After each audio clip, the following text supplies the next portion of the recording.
दिल्ली के मुख्यमंत्री अरविंद केजरीवाल के खिलाफ एनआईए जांच की सिफारिश की गई है। दिल्ली के उपराज्यपाल वीके सक्सेना ने ये सिफारिश की है। इस मामले में केजरीवाल की अगुवाई वाली आम आदमी पार्टी पर प्रतिबंधित खालिस्तानी संगठन से वित्तीय मदद लेने का आरोप लगा है। हालांकि आम आदमी पार्टी ने दावा किया है कि एनआईए जांच की सिफारिश बीजेपी के इशारे पर केजरीवाल के खिलाफ एक और साजिश है। चलिए अब आपको पूरी बात बता देते हैं। तो केंद्रीय गृह सचिव को लिखे लेटर में उपराज्यपाल सचिवालय ने कहा है कि सक्सेना को शिकायत मिली थी कि आम आदमी पार्टी को कथित तौर पर देवेंद्र पाल भुल्लर की रिहाई के लिए चरमपंथी खालिस्तानी समूह से वित्तीय मदद मिली थी। अमृतसर केंद्रीय कारागार में बंद भुल्लर को 1993 में दिल्ली में एक बम विस्फोट में 9 लोगों की हत्या के मामले में दोषी ठहराया गया था। उसे 25 अगस्त 2001 को टाडा अदालत ने मौत की सजा सुनाई थी।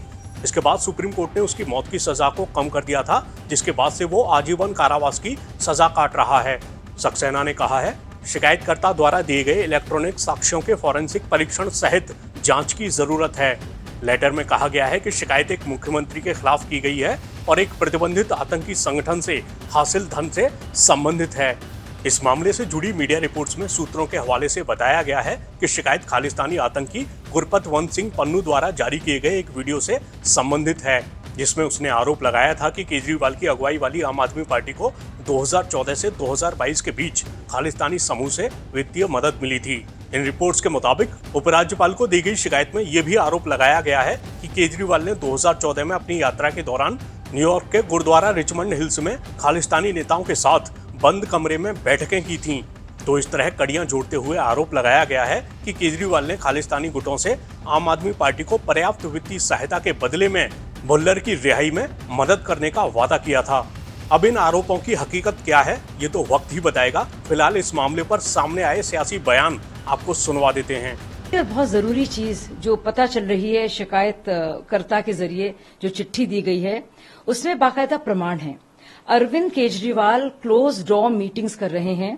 रिचमंड हिल्स नाम का में जो गुरुद्वारा है न्यूयॉर्क में स्थित, वहां पे सिख लीडर्स के साथ उनकी लगातार बातचीत हो रही थी और इस तरह के प्रमाण मिले हैं कि उनके तस्वीरें उनके साथ आई हैं।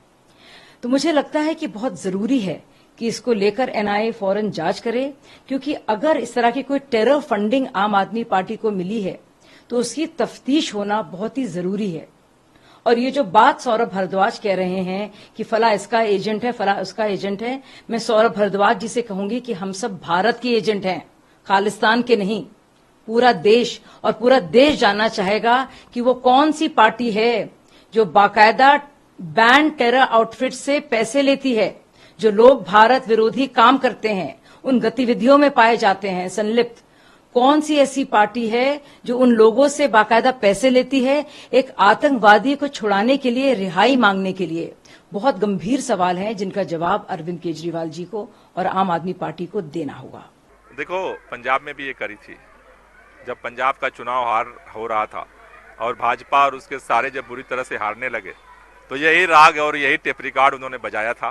पंजाब के लोगों ने बुरी तरह से भाजपा को हरा करके उसका जवाब दिया था।